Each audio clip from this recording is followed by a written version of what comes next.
Hi all, welcome back to Whoops with C++ session 30.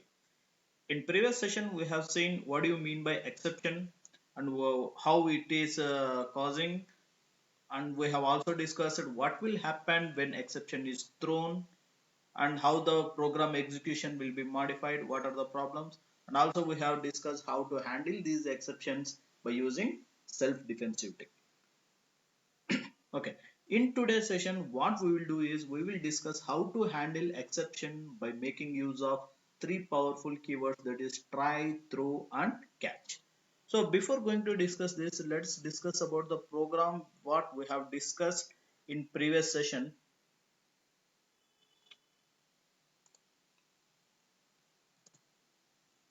Okay, so we have discussed that exceptions are nothing but a runtime errors. Okay, so we have discussed this program where we are taking numerator and denominator value to do the division operation. Okay, so now what we will do is I'm just executing the same program once again to see what will happen with the divisible by 0. Okay, so it's compiled successfully. Now I'm executing it out. So currently I'm entering numerator value as 10 and denominator value as 2. Now the division value is proper, division equals to 5, main ends.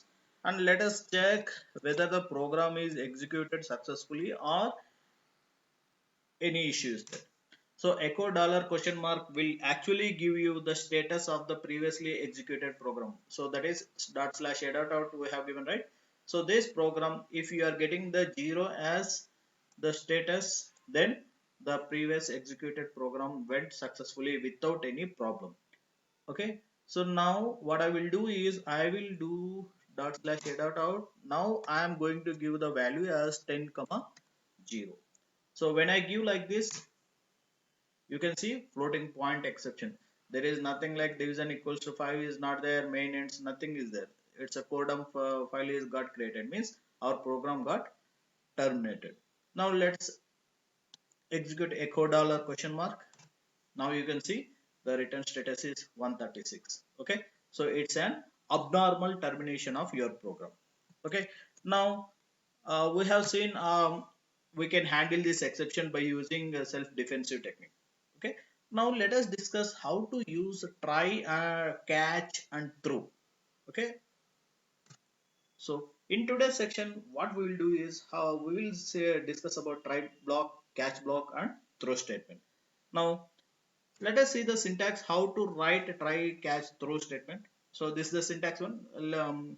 Later we will discuss syntax 2 also for this try, throw, catch usages. So try is a black.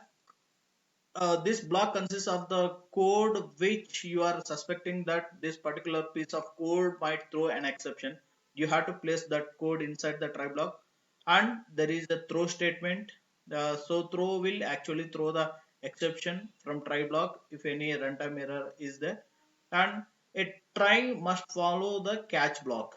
Okay, and this even though it is a catch is a black block, it will take an exception as an argument, and it is nothing but an exception handler. So try, open braces, closing braces, inside the try block place the code which you are suspecting that code might execute, throw an runtime error and throw statement. So try is followed by catch.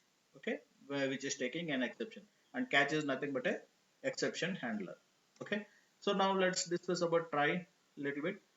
So try, it is a block which consists of the statements which can cause an exception. Okay, and keep the try block as small as possible. Don't put entire code inside the try block. Okay, place keep the try block as small as possible. If you are feeling to only two lines are causing exception, then only place those two lines of code, but don't put entire line. So why? Because there is something like a concept called automatic stack winding. Okay, that we will discuss in upcoming next session. So time being, you have to remember a point like keep the try block as small as possible. Okay, and after try block immediately you should have a catch block.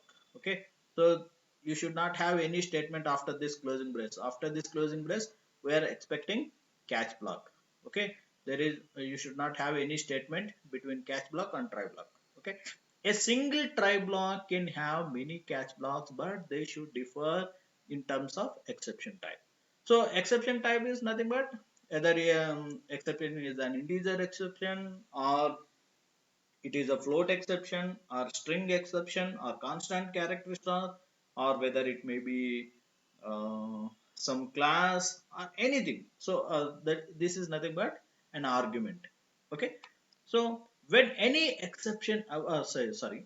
So a single try block can have many catch blocks. You can have one catch block which is taking one integer argument, and you can after this you can write one more catch block which is taking as float as an exception. You can write one more catch block which is taking string as an exception. You can have many number of catch blocks. Okay, so when any exception occurs, what will happen is the occurs in try block, the CPU control, that is program counter, will move to suitable catch block for exception handling. So the CPU control will be moved to the suitable catch block. Say for example, if you are throwing an exception of integer, then the CPU control will go to to the suitable catch block to execute the catch block statements. Okay, means that program counter will always point you to the code which is in execution.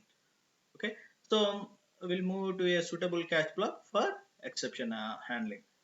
Okay, so now after try block, what is there? That is catch block. So catch block, even though it is a block, what it will do is it will take an argument. Okay, and this catch block is consists of the statements to handle the exception. Since this catch block is handling the having the code to handle the exception, we can also say it is a exception handler. Okay, so even though catch is a block, it will take an argument. So the previously also we had discussed, either it may be integer, character, float, string, any type of exception you can place. You can have many number of catch blocks, but the only condition is a try block can have many number of catch blocks, but they should differ in terms of arguments what it is taking or exception type it is taking. But even though if a try block is having many number of catch blocks, but at any given instance of time, only one catch block will be executed. Okay, so it won't execute multiple exceptions. Exception means only one exception, either integer exception, character, whatever it may be. So only one catch block will be executed for a single try block. Okay, so it won't even if you write thousands of catch blocks, only one catch block will be executed for a single try block.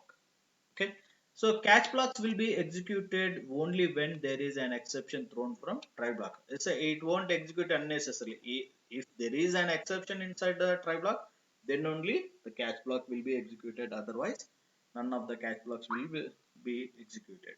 Okay, so now after catch block, what is there is throw statement. So throw, you can observe here the throw is placed inside the try block.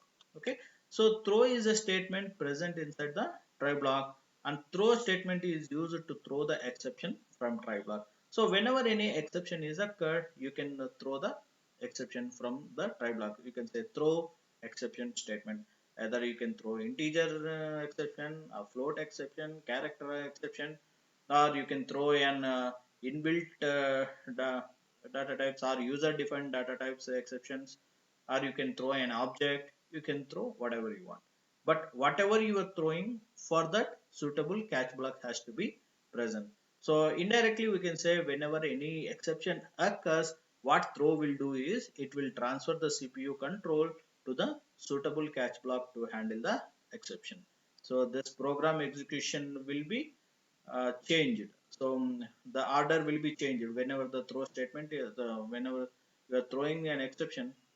Instead of executing the rest of the statements in try block, it will be the CPU control will be directly go to the suitable catch block to execute the exception handling code. Okay, so what will happen if you are not handling the exception which is thrown by the throw statement. So if throw did not found a suitable catch block, then abnormal termination of program will take place. So whatever, so abnormal termination again, the program crash will happen. Your program will be crash. So if we are throwing some exception, then somebody has to be there to catch that exception.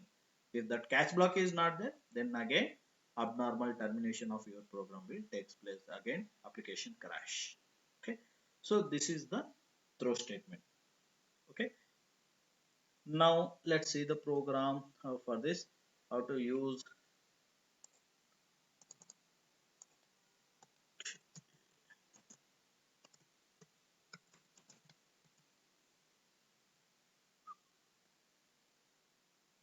Okay.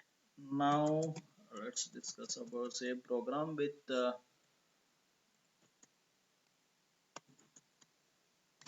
yes. Oh sorry.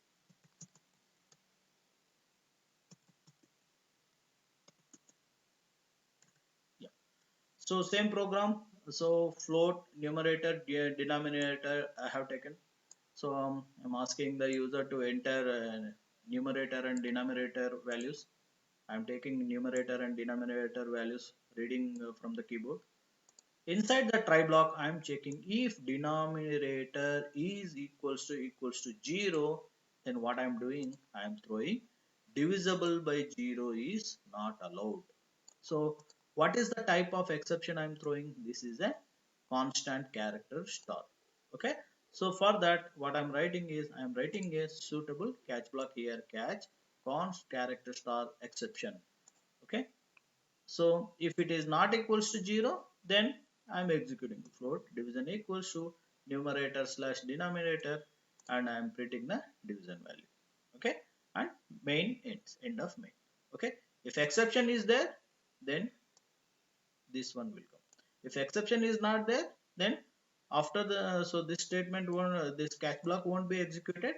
Directly we will get the message end of main after printing the division value. Okay. So one more thing, if any exception occurs here, then the statement after this throw block won't be executed. Okay. The CPU control will be directly transferred from throw statement from try block to suitable catch block. Now just observe this, how it will work.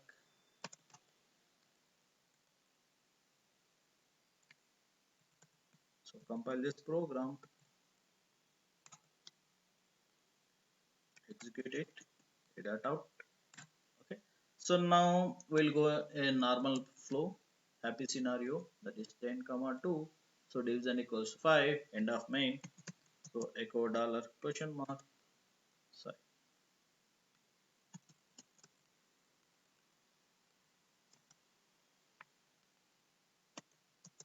10 comma 2. So division equals 5, correct? Echo dollar question mark. So program is executed successfully. So there's a normal execution. Okay. Now what I will do is I will execute the program once again. Dot slash a dot out. So now I am giving denominator as 0. Now you can see divisible by 0 is not allowed, end of main. So previously division equals to 5, it's correct, and divisible by 0 is not allowed, it is coming. So after divisible by 0 we have some statements like cout division, but that is not executed inside the try block. So directly statement is coming from try block to suitable catch block, and it is executing this. End of main. Now again you check whether the program is terminated properly or any abnormal termination. It's not an abnormal termination, it's a normal termination only. So we are handling the exception, we are handling the runtime errors. Okay. Now let us see. So what we will do is, here instead of constant character star, what I will do is I will write integer exception. Okay. So what I am throwing an exception of constant character star, but I have a catch block of integer. Okay, right.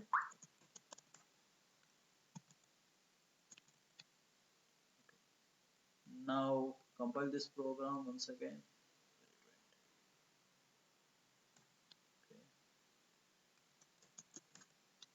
So enter happy scenario first, 10 comma 2. So it's working fine, no issues. So echo dollar question mark. Okay, 0. So execution is proper. Again 10 comma 0. Can you see here? Terminate called after throwing an instance of constant character star. Okay, you are throwing a constant character star exception,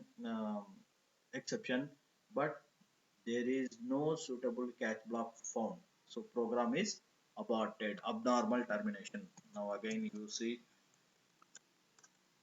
134. Okay, the value is 134. The program got aborted, abnormal termination is coming.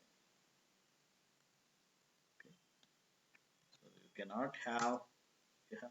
So after this, what you can do if you want, you can have one more catch block. Okay, you can have one more catch block here. So catch block. Now you can see, you can write here. So const char star. Okay. So now I have integer catch block as well as constant character star catch block. Okay.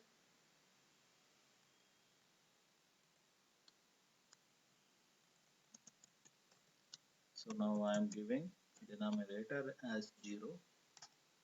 So divisible by 0 is not allowed, and end of main. So program executed properly. This is how we can use the try, catch and throw statements. Try is a block, catch is a block, and throw is a statement. Okay. Now let's see that another type of syntax. Okay, syntax number 2. So what we have done is till now we have placed the throw statement directly inside the try block. But generally what will happen is you will be throwing an exception from a function. Okay, so so whenever any so either means either you can write the throw statement directly inside the try block, or you can write the throw statement inside a function, but make sure that that function is called inside the try block. Okay, this is syntax number 2. Okay, either you can directly write the throw statement here, or you can write a throw statement inside a function name and make sure that you are calling that function inside the try block. Okay, so if a function or a method is throwing an exception, then that function has to be called inside the try block only. Otherwise, again it leads to abnormal termination of the program. Okay, then try this method also. Okay,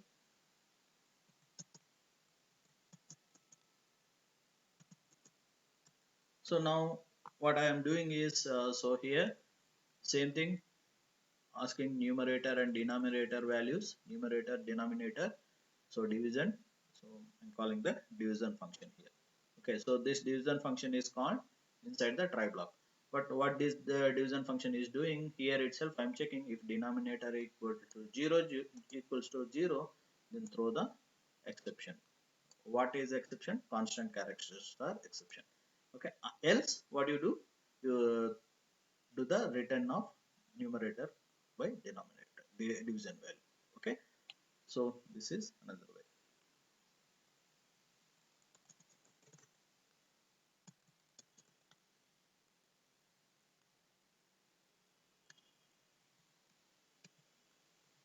So compile this program, no issues, get out. So first happy scenario. So division equals to 5, end of main. Okay, fine. So program executed properly without any error. Any data out. So 10. Okay, unhappy scenario. Okay, division equals to divisible by 0 is not allowed. So again just check. echo dollar question mark, that is 0. So both it is executed properly. Okay. No abnormal termination. Okay. So see, I have made the try block as small as possible. So I'm not, if you want, you can place all this code also here. Okay, but that is not recommended. Okay, keep the try block as small as possible. So if we are declaring any variables inside the try block, then those variables are local to this block. Okay, that we have to keep it in mind. So now numerator denominator values, so I'm calling the function, this function will be called, it will check if the denominator equals to 0, then it will throw the exception. If the exception is thrown, then directly suitable catch block will be executed. After that, the next statement will be continued. Okay, even if the exception is thrown or exception is not thrown, then the statements after the catch block will be as usual executed. Okay, so in both the cases, even though exception is occurred or even if it is not occurred, then see, first case also end of main is there, second case also end of main is there. So first case exception is not thrown, and second case exception is thrown. After that, end of main will be executed. So these are the points you have to remember. So you can have as many number of catch blocks you can for the single try block, but all the catch blocks should differ in terms of exception types it is taking. It is mostly you can say catch blocks overloading. Okay, so if any suitable catch block is not found, then again abnormal termination will take place. Okay, we have to avoid abnormal termination of the catch blocks. You write as many catch blocks as possible. Okay, so you can have the throw statements directly inside the try block, or you can keep the throw statement inside the function and make sure that you are calling that function from try block. Okay, so that's for today. In tomorrow's session, or next session, we'll see automatic stack unwinding and some more interesting topics. Thanks for watching. That's for today.